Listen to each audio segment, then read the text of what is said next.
आज का ये एपिसोड शुरू करने से पहले एक छोटी सी बात। क्या आप भी अपना पॉडकास्ट बनाने की सोच रहे हैं? तो एंकर ट्राई कीजिए। ये पॉडकास्ट बनाने का सबसे आसान तरीका है। नंबर 1, ये फ्री है। नंबर 2, इसमें कई सारे ऐसे टूल्स हैं जो आपको अपने फ़ोन और कंप्यूटर पर रिकॉर्ड और एडिट करने की फैसिलिटी देते हैं। नंबर 3, आप अपने पॉडकास्ट को डिस्ट्रीब्यूट भी कर सकते हैं, जिससे इसे स्पॉटिफाई और दूसरे प्लेटफॉर्म पर सुना जा सके। तो डाउनलोड कीजिए फ्री एंकर ऐप या विजिट कीजिए anchor.fm पर अपना पॉडकास्ट स्टार्ट करने के लिए। ये तो थी एक छोटी सी जानकारी, और अब शुरू करते हैं एपिसोड का सिलसिला। तो आज के एपिसोड में लीजिए सुनिए आचार्य चतुर्सेन शास्त्री के लिखे उपन्यास सोमनाथ के 112वें भाग नगर ढिंढोरा को मेरी यानी समीर गोस्वामी की आवाज में। अनहिल पट्टन में ढिंढोरा फिर गया कि कल एक प्रहर दिन चढ़े गुनाहगार कैदियों को मानिक चौक में कत्ल किया जाएगा। बाकी सबको गुलाम की भांति नीलाम कर दिया जाएगा। ये भयंकर ढिंढोरा सुनकर अनहिल पट्टन में हाहाकार मच गया। लोग खाना पीना भूल इस महाविपत्ति की बात सोचने लगे। निरूपाय सब नगर निवासी नगर सेठ मानिक चंद शाह की ड्योढ़ियों में पहुंचे और पुकार लगाई कि राजा हमें छोड़ चला। हम बिना राजा की प्रजा हैं। प्राचीन काल से नगर सेठ इस देश का दूसरा राजा होता है। जब जब प्रजा पर विपत्ति आती है वो उसका प्रतिनिधि होकर राजा के पास जा पुकार करता है और प्रजा के दुख दर्द की दाद देता है। नगर सेठ मानिक चंद शाह के पास चंद शर्मा का गुप्त संदेश पहले ही पहुंच चुका था। उसने सब महाजनों और नगर के प्रमुख जनों को एकत्रित करके कहा, ये बड़ी अनोहनी बात है कि हिंदुओं की राजधानी में एक विदेशी राजा इस प्रकार आकर निरीह निर्दोष जनों को बिना विघ्न बाधा के हनन करे। कैसे हम हिंदू ये सब बैठे देखें? फिर आज उनके किए हैं, कल हमारी बारी है। भाइयों, जन्म जन्म से हमने धन संचय किया है। धन ही के कारण हमारी आवश्यकता है। इस समय चाहे हमारा सर्वस्व लुट जाए, लाख करोड़ रुपया खर्च करना पड़े, परंतु कसाई के हाथ से इन गरीब मनुष्यों के प्राणों की रक्षा तो करनी ही होगी। हमारे राजा यदि कर्मण्य होते तो हमारी ये दुर्दशा न होती। बिना स्वामी के प्रभु की भांति आज ये गुजरात की स्वर्ग सम राजधानी सूनी और शोभाहीन हो रही है। बिना राजा की प्रजा की रक्षा कौन करे? सभा में कुछ लोग बोल उठे, हमें अपने प्राणों की परवाह न करके महमूद की सेना पर टूट पड़ना चाहिए। जहां तक प्राण हैं हम कैदियों पर आँच न आने देंगे। मानिक शाह ने कहा, आपका ये जोश उबाल व्यर्थ है। आप ठाकुर हैं, आपको तलवार का आसरा है। पर जब राजा ही प्रजा को आरक्षित छोड़कर भाग निकला तो आपकी 2-4 तलवारें हजारों राक्षसों का क्या कर सकती हैं? तलवार में पानी होता तो भला कहीं सोमनाथ पट्टन भंग होता? इन बातों को छोड़िए। जैसा समय है उसके अनुसार काम कीजिए। महमूद लोभी है, इसी से काम बन जाएगा। झुकने के समय झुकना और अकड़ने के समय अकड़ना राजनीति है।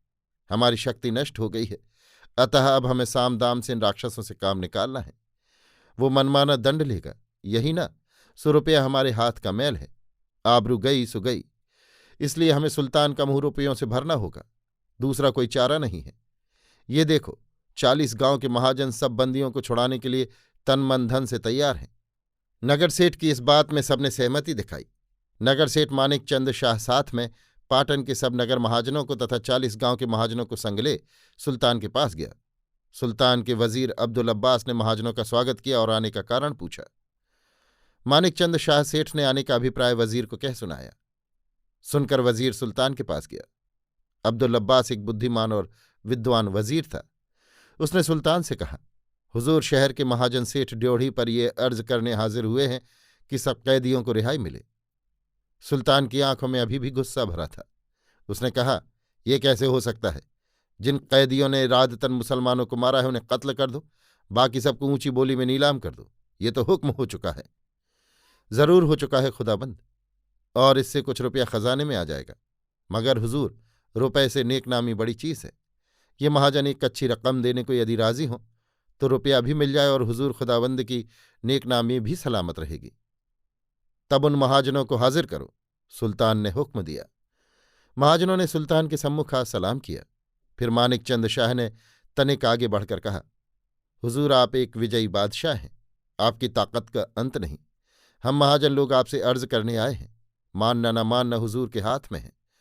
हम लोग तो मालिक के सामने अर्ज ही कर सकते हैं। सुल्तान ने कहा, तुम्हारी अर्ज क्या है महाजनों? मानिक चंद शाह ने सिर झुकाकर कहा, खुदाबंद, आप अच्छी तरह जानते हैं कि इन अभागे कैदियों का कोई कसूर नहीं है। यदि इनमें से किसी ने अपने बचाव के लिए कोई हरकत की हो तो वो न्याय इंसाफ की दृष्टि से क्षमा के योग्य है। फिर इनमें गरीब बेबस औरतें, लड़कियां, नगर निवासी लोग हैं।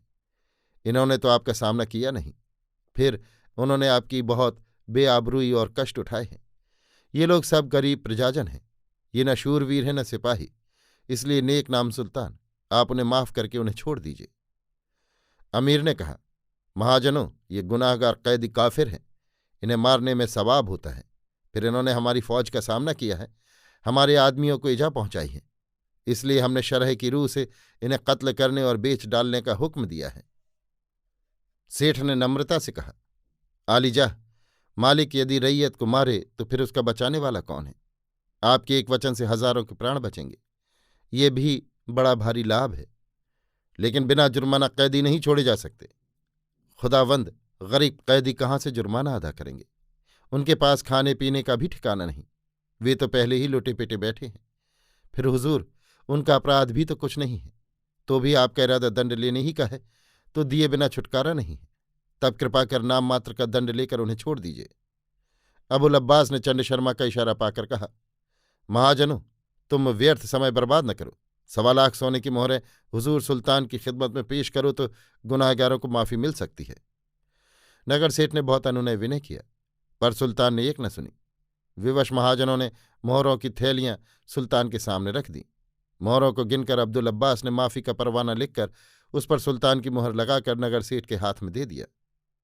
महाजनों ने हाथ उठा उठाकर सुल्तान को बहुत बहुत धन्यवाद आशीर्वाद दिया और वे अब एक क्षण का भी समय नष्ट न कर दौड़ते हुए मानिक चौक की ओर चले, जहां अभागे कैदियों के भाग्य का फैसला होने वाला था। अभी आप सुन रहे थे आचार्य चतुर्सेन शास्त्री के लिखे उपन्यास सोमनाथ के 112वें भाग नगर ढिंढोरा को मेरी यानी समीर गोस्वामी की आवाज में।